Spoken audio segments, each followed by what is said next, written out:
Sige. And good evening. Oh. Sabi mo, di mo na sabi yung work, maraming work. Ano yung work? Marami siyang work. Kaya ano yung work ya? Yung work ko po sa opisina. Company po namin ngayon, tuwing umaga po nag-a-apply po ako ng mga visa kasi travel agency po kami. Okay. Ina-apply ko po yung mga visa ng client namin sa all around. Opo. Hindi ka naman PRO. Lahat na po 'yan. Kasama na rin po. Okay. Sige. So pagka may tanong kami ni Bluebird, ikaw hanapin namin, ha? Pwede ba? Okay.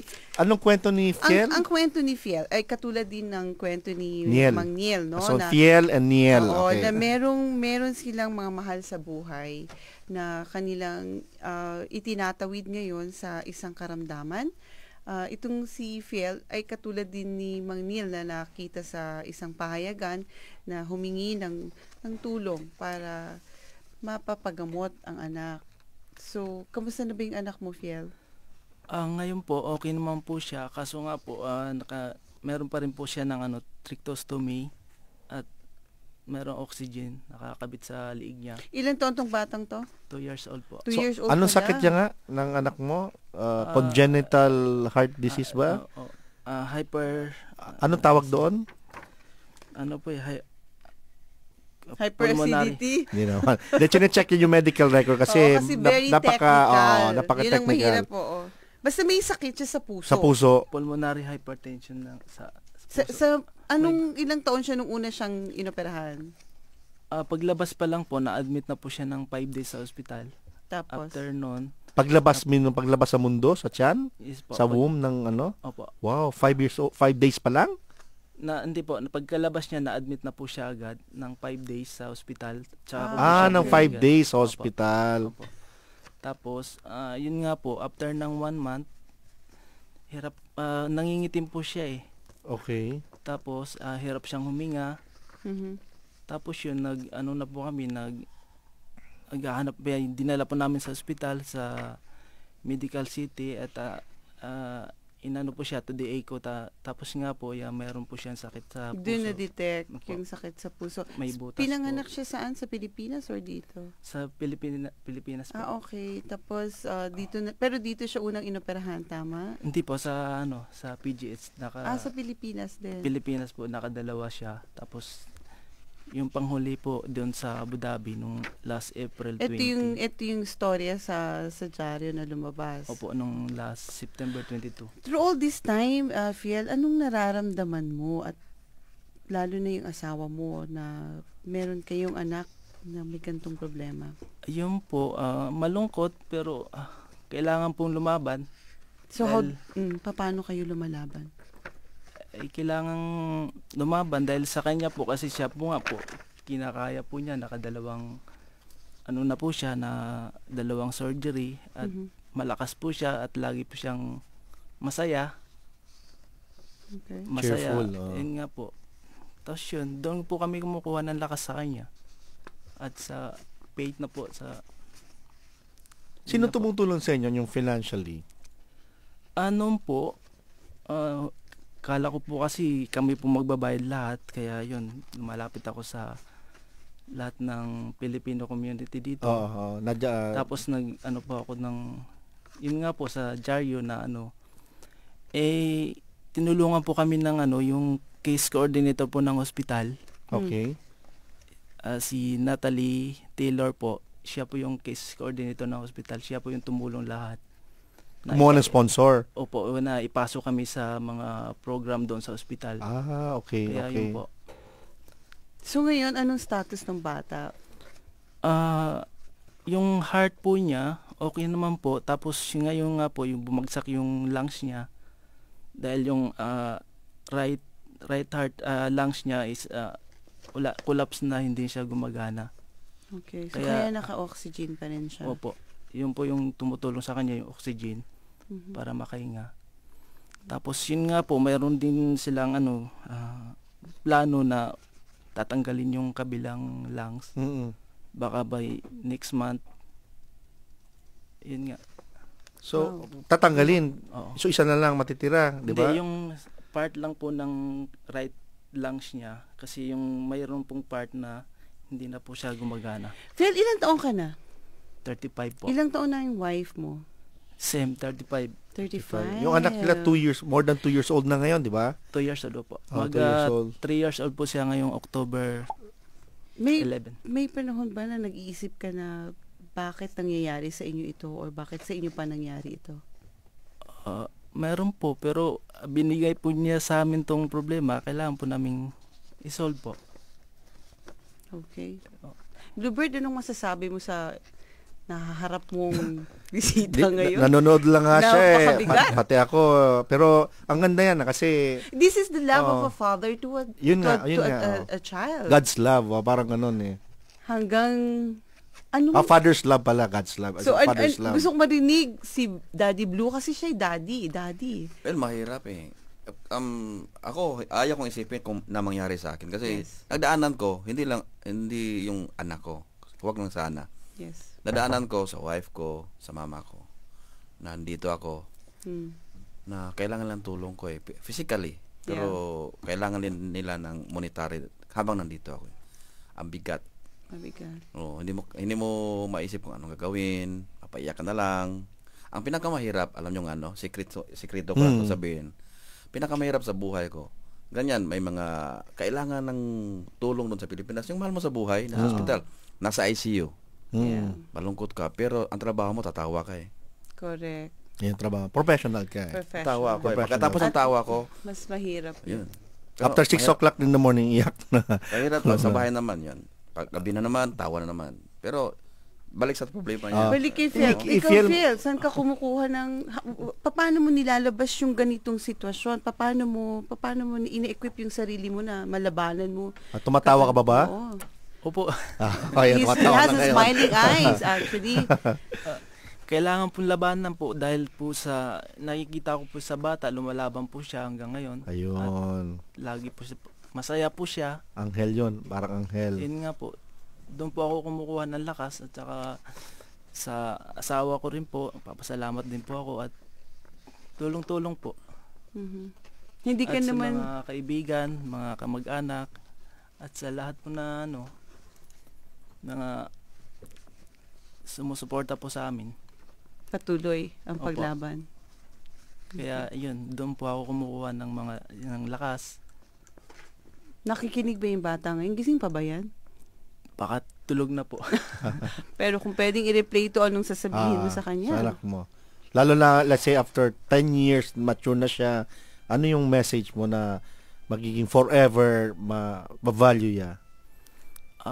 Sasabihin ko lang po sa anak ko, nandito lang po kami at sumusuporta po sa kanya.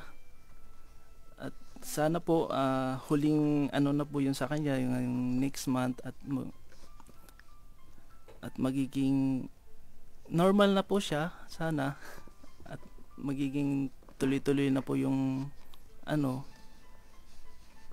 pag masaya siya at yun po. Bigyan natin pangalan yung anak mo. Ano ang name niya? Isabella May po, Concoles. So, anong tawag sa kanya? Bella. Bella. Yes po. Oo. So, pwede ka rin mag-appeal about kay Bella. Anong gusto mong i-appeal sa mga listeners natin? Sa lahat pong nakikinig,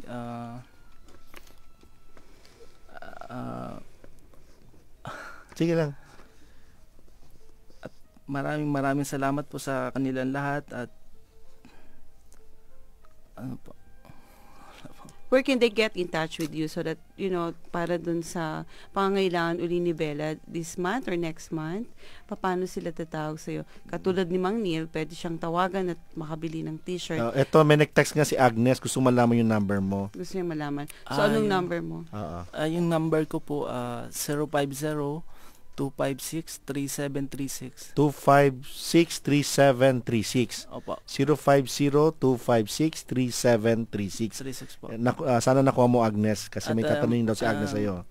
Ang email ko po naman po ay plconcoles@ymail.com.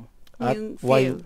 Ymail. Yung F-I-E-L I-E-L tapos C-O-N C-O-N C-O-L-E-S po. C-O-L-E-S at Y, letter Y lang, no? Ymail.com. Ymail.com. Yes po.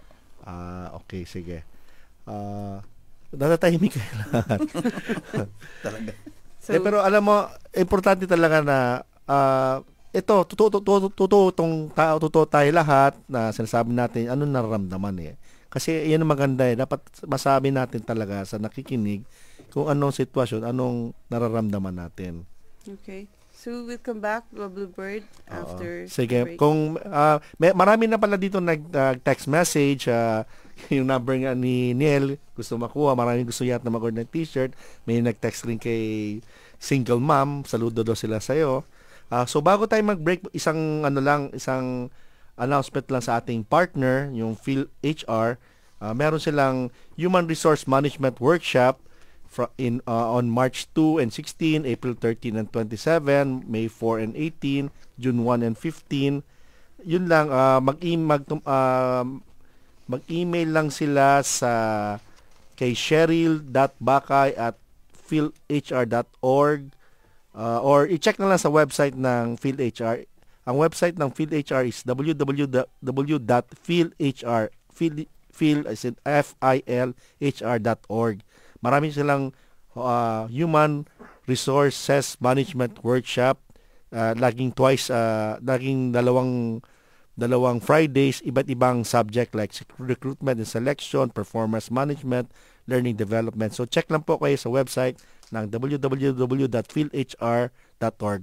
Babalik po kami. Hello, I have a meeting with Mr. Sab. Can I speak to him, please? He's away. Please leave me your number. Okay, my number is 055... 055? Yes, 591... 55. No, I was repeating the 5. 3 5s. 355. No, okay, let's start over. 055... 0? Sometimes you just need more time. With the addition of National Plus on Business Superplan, you can now get up to 1,000 national minutes and 1 gigabyte of data from 50 dirhams a month. Call 800-188 to find out more. Do add life to life.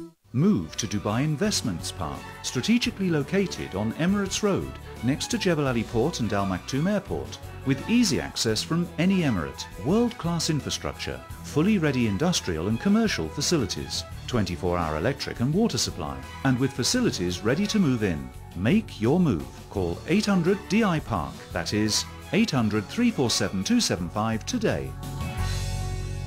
With our vast experience in prosthetics and orthotics, the Dynamic Medical team provides high-quality service from start to finish. Dynamic Medical offer custom-made artificial limbs, corrective aids, medical equipment, and shoes to relieve the symptoms of a wide range of deformities and illnesses. To receive a complimentary assessment, visit our centers in Sharjah, Abu Dhabi and Dubai, or find us online to learn more. Dynamic Medical, solutions for a more active life. This advert has been approved by the Ministry of Health. Splash presents Charisse live in Dubai on March 2nd at Festival Park, Dubai Festival City. Get your tickets from platinumlist.ae, timeouttickets.com, Boracay Club, Asiana Hotel, Salt and Pepper, Tipanan and Tagpuan Restaurants, Club 7, Park Regis Hotel, Comedy Junction, selected Epco, Enoch, Zoom, and Spinny's outlets, and the Filipino Dance Club in Dubai. For more information, call 055-369-1324. Charisse, organized by 321 Events. Filipino Rhythm, brought to you by Al Ansari Exchange. Post your transaction number on our Facebook page and win an iPad 2. Kayo pa rin nakikinig sa programang Filipino Excellence in the Middle East. Ngayon, babasahin po namin inyong mga text messages. Ito kay She, ang sabi dito, ito, nagpapatawa yata pero parang tunay. Kaya natin yan, tayo pa mga babae, katulad din sa inyo, naghiwalay sa inyo pulis, sa akin naman seaman. Sabi naman isa dito, seaman. So na-encourage naman siya. Okay, so maraming salamat. Si Manloloko yan. So seaman lolo. So siya sabi naman dito, basta mabuhay ka, masasabi ko na laging nandyan naman daw si bro. Sana mabuo ang pamilya mo. Sana nga. So, share pang gusto mong idagdag, i-share mo. Ako din, gusto kong basahin yung messages. Ito, galing pa to ng Doha. Ang sabi niya, kapatid, I share your sentiments. Gusto ko lang ipahatid sa iyo na hinahangaan ko ang lakas ng loob mo at tapang sa pagtahak ng landas ng iyong dinadaanan. Be proud. Hindi ka pababayaan ng Lord. God bless you. Yan, galing yan kay Prima Stella Luz Refe. Sige. Tapos hello din kay Samira Quintili, ang sabi niya, another good discussion tonight. At good evening po daw, sabi ni Denizelle Grande. Sige. Share,